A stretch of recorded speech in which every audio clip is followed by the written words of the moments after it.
अस्सलामुअलैकुम वरहमतुल्लाहि वबरकातुहू। प्यारे दोस्तों, आप कई दिनों से सोशल मीडिया के द्वारा संभल के हालात से वाकिफ होंगे कि वहां सर्वे को लेकर क्या कुछ मामला सामने आए। यहाँ तक कि वहां पर गोलीबाजी भी हुई, गोलीबाजी होने के बाद वहां पर पथराव भी हुआ और उन पथराव और गोलीबाजी के बीच में कि 6 लोगों की यानी कि 5 से 6 लोगों की मौत की भी खबरें सामने आ रही थी। सोशल मीडिया के द्वारा आप तमाम बातें जानते हैं, किस तरीके से वहाँ माहौल बिगड़ा, किस तरीके से सोची समझी साजिश के तहत ये सब कुछ हुआ।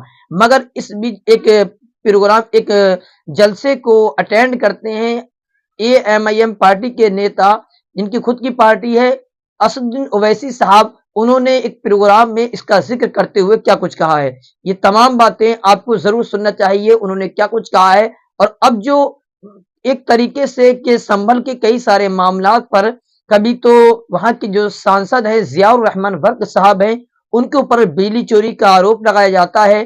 कभी उनके मकान को इल्लीगल बताया जाता है, अवैध तरीके से यानी कि नक्शा बगैर नक्शा पास किए हुए मकान बनाने का आरोप लगाया जाता है उनके ऊपर। किस तरीके से उनके ऊपर एफआईआर होती है, किस तरीके से वहाँ दंगा बढ़ता है और कई सारे मामलात सामने आते हैं। और इस बीच खबर ये भी आ रही है कि संभल की जो मस्जिद है उसके सामने एक थाना बनाया जा रहा है, यानी कि चौकी बनाई जा रही है। वहां पर पुलिस की चौकी बनाई जा रही है, मगर कानून क्या कहता है। और खबर ये मिल रही कि वो वक्फ की जगह पर उस चौकी को, पुलिस चौकी को बनाया जा रहा है। इस मामले पर असदुद्दीन ओवैसी साहब ने क्या कुछ कहा है, आप तमाम लोगों को ये वीडियो जरूर देखना चाहिए और इस वीडियो को देखकर अपनी राय कमेंट बॉक्स में जरूर बताएं कि इस तमाम मामले पर आप क्या सोचते हैं। तो आप इस वीडियो को आखिर तक जरूर देख लें। मेरे अजीज दोस्तों और बुजुर्गों, आज हमारे मुल्क में आप देख रहे हैं, मैं पुकार कर आपसे बरसों से कह रहा हूं, अपनी मस्जिदों को आबाद रखो, अपनी मस्जिदों को आबाद रखो। तो यही ये तमाम मुखालिफिन बोलते थे कि ओवैसी, असदुद्दीन ओवैसी जज्बाती तकरीर कर रहा है। आज आपके सामने है, आप भी जानते हैं कि काशी की जो मस्जिद है उसका जुनूबी हिस्से हुक्म खो चुके हैं। मस्जिद में नमाज नहीं हो रही है, कुछ और चीज हो रही है। काशी में जो वजू खाना है उसको बंद कर दिया गया है। मथुरा की ईदगाहों पर ललचावी नजरें लगा कर बैठे हैं। संभल की मस्जिद का किस्सा आपके सामने है। एक ही दिन में केस पड़ता है, 1.5 घंटे में ऑर्डर हो जाता है, 1 घंटे के अंदर सर्वे हो जाता है और 5 लोगों को गोली मारकर शहीद कर दिया जाता है। इससे भी दिल नहीं भरा तो मस्जिद, संभल की मस्जिद के सामने, संभल की मस्जिद आसार कदीमा का प्रोटेक्टेड मॉन्यूमेंट है। प्रोटेक्टेड मॉन्यूमेंट का कानून यह है कि उसके 100 मीटर के अतराफ में कोई तामीरी नहीं हो सकता। यह पार्लियामेंट का कानून है। मगर यह कौन सी संभल की पुलिस है जो आसार कदीमा के प्रोटेक्टेड मस्जिद के 100 मीटर नहीं बल्कि उसके 5 फीट के फासले पर आउटपोस्ट बना रहे हैं और वो आउटपोस्ट वक्फ की जमीन में बना रहे हैं। मुरादाबाद के 39A में वो वक्फ का दर्ज है, सुन्नी वक्फ बोर्ड में दर्ज है, वहां पर संभल की पुलिस बना रही। नरेंद्र मोदी गए थे कुवैत को तो कुवैत के शेखों से बड़ा गले लपट के मिले।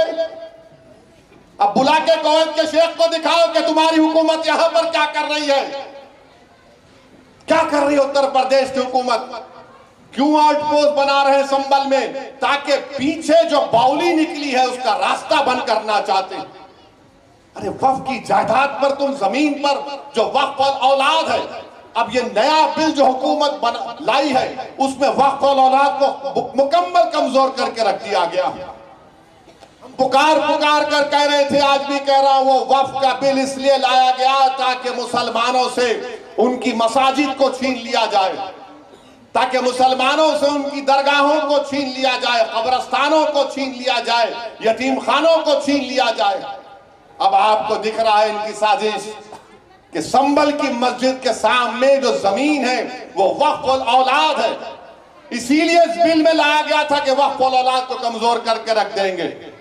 अब वहां पे कलेक्टर साहब बोल रहे कि नहीं नहीं हमारे को कोई कागज दिखाई नहीं। अब कलेक्टर साहब आपको जो देखना चाह रहे आप देख रहे, जो नहीं देखना चाह रहे नहीं देख रहे आप। जो आपको बीजेपी योगी बोल रही है वही आप देख रहे।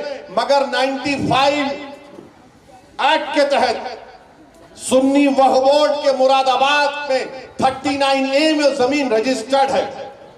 मेरे अजीज दोस्तों और बुजुर्गों, अपने इत्तेहाद को मजबूत रखिए। याद रखिए सरजमीन हैदराबाद पर आपकी एक अलहदा सियासी क़यादत है जिसको आपके हमारे बुजुर्गों ने बरसों से मजबूत किया है। और आपकी एक सियासी अलहदा क़यादत की वजह से आप देखते हैं कि हिंदुस्तान की पार्लियामेंट में मजलिस इत्तेहाद और मुस्लिमीन बेबाकी के साथ उन तमाम मसले और मसाइल को उठाती है। हालिया पार्लियामेंट का सेशन हुआ, हमारे आईन के संविधान के 75 साल को मनाया गया। जब मैंने पार्लियामेंट में उठकर कहा कि 1962 दिसंबर में श्रीनगर में अल्लाह के रसूल सल्लल्लाहु अलैहि वसल्लम के मुंह मुबारक की चोरी हुई थी, पूरे मुल्क में दंगा हुआ और उसके बाद मौजूदा बंगाल जो हमारे मुल्क में है वहां से 8 लाख मुसलमानों को जबरन मौजूदा बांग्लादेश में ढकेल दिया गया, तो कई लोग यकीन नहीं किए। मेरे घर पर आए, बोले आपने कहा कैसा है? मतलब ये सबूत है, ये कागज है हुकूमत हिंद का उस वक्त का, बताओ झूठ है क्या? ये खामोश हो गए। पुरानी पार्टी के बड़े चाहने वाले भी थे, बोले ये कहां से निकाल के लाते आप? मैं सच्चाई को बता रहा हूं। 8 लाख आज आसाम में लोगों को फॉरेनर्स कैंप में डाला जा रहा है। अरे 1960 में पंडित नेहरू के मरने से 1-1.5 साल पहले 40,000 मुसलमानों को आसाम त्रिपुरा से ये कहकर उस वक्त के ईस्ट पाकिस्तान में ढकेल दिया गया कि ये पाकिस्तानी है। बताइए मेरे अजीज दोस्तों और बुजुर्गों, यही तो मैं आपसे अर्ज कर रहा हूं कि अपने कलायदा सियासी शनाख्त क़यादत को मजबूत आपने किया है, इसको और मजबूत रखिए। सवाल मेरे असदुद्दीन अवैसी या मुमताज अहमद खां का नहीं, आज हम हैं कल नहीं रहेंगे, दुनिया का निजाम है। मगर मुल्क के हालात अगर कोई उम्मीद लगा कर बैठा है कि नहीं नहीं अच्छे हो जाएंगे, मैंने पार्लियामेंट में कहा, बाहर भी कहा, 240 बीजेपी लाई, ये नफरत की कामयाबी है, मोहब्बत की कामयाबी नहीं है। उस वक्त भी लोग यकीन नहीं किया, आज भी कह रहा हूं आपको। ये सब जो नए नए कानून बनाना चाह रहे कि वक्त में असेंबली, पार्लियामेंट और बल्दिया के इलेक्शन करवाए जाएंगे, क्यों करवाए जाएंगे? ताकि इनको फायदा हो जाए। बहरहाल मेरे अजीज दोस्तों और बुजुर्गों, मेरी आपसे ये भी गुजारिश है कि हम अपनी दुआओं में उन मासूम फलस्तीनियों के लिए भी दुआ करें जो पिछले 1 साल से ये जालिम इजरायली हुकूमत के जुल्म का शिकार हो रहे हैं। मेरे भाई, पूरा नार्दन गाजा को खाली कर दिया गया है। 45,000 से ज्यादा लोग शहीद हो चुके हैं। 13 लाख से ज्यादा लोग बेघर हो चुके हैं। 10,000 से ज्यादा लोग अभी उस बिल्डिंग के मलबे में पड़े हुए हैं, नहीं मालूम जिंदा है या मर गए। इन 45,000 में 17-18 हजार के करीब तो मासूम बच्चों की मौत हुई है। अब गाजा में कोई 9-10 साल के बच्चे नजर नहीं आते, सब तकरीबन मर चुके हैं। अपने खास दुआओं में अल्लाह से दुआ करें कि अल्लाह सुब्हानहू तआला उन गाजा के फलस्तीनियों को अल्लाह उनको जिंदा रखे और उनको कामयाब करे। जो दुनिया आज गूंगी और अंधी बन चुकी है, अल्लाह उनको देख ले। जो दुनिया उनके लिए तंग कर दी गई है, अल्लाह उनके लिए दुनिया को कुशादा फरमा दे। हम दुआ करें अल्लाह से कि गाजा में जो लोग, आप अंदाजा नहीं कर सकते, अगर किसी का हाथ कट गया तो बगैर बेहोशी का इंजेक्शन दिए उसके हाथ को काटा जा रहा है। अगर कोई जख्मी है तो उसको बेहोश करे बगैर उसका इलाज हो रहा है। अंदाजा लगाओ कितनी तकलीफ हो रही होगी गाजा के फलस्तीनियों पर। हम अल्लाह से दुआ करते थे, करते और करते रहेंगे कि गाजा के फलस्तीनियों की अल्लाह गैब से मदद करे और अल्लाह इन जालिमों का खात्मा करे।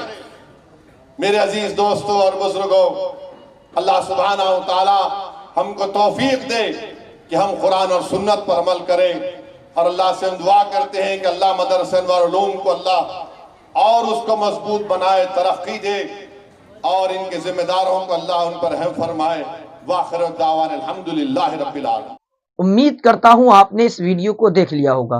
प्यारे दोस्तों, देखा आपने असदुद्दीन ओवैसी साहब ने क्या कुछ कहने की कोशिश की है और जो जिस तरीके से संभल के अंदर जो मस्जिद के सामने यानी कि असदुद्दीन ओवैसी साहब बता रहे हैं कि ऐसी जगह पर जहां धर्मस्थल की जगह यानी कि मस्जिद है, वहां की 100 मीटर के दायरे में कोई ऐसी काम नहीं करना चाहिए, यानी कि थाना नहीं बनना चाहिए और मस्जिद के सामने ही और वक्फ की जमीन के पर ये काम किया जा रहा है, यानी कि पुलिस चौकी बनाई जा रही है। इस तमाम मामले पर आप क्या सोचते हैं? संभल के हालात किस तरीके से बिगड़े? इस तमाम मामलात पर क्या कुछ सोचते हैं? अपनी राय कमेंट बॉक्स में देना ना भूलें। वीडियो को आखिर तक देखने के लिए आपका तहे दिल से शुक्रिया। चैनल पे पहली मर्तबा आए तो चैनल को सब्सक्राइब करके बेल आइकन को जरूर प्रेस करें ताकि हर नई आने वाली वीडियो की नोटिफिकेशन आप तक जरूर पहुंच सके। फिर मिलते हैं अगली वीडियो में, जब तक के लिए अपना और अपने परिवार का ख्याल रखें।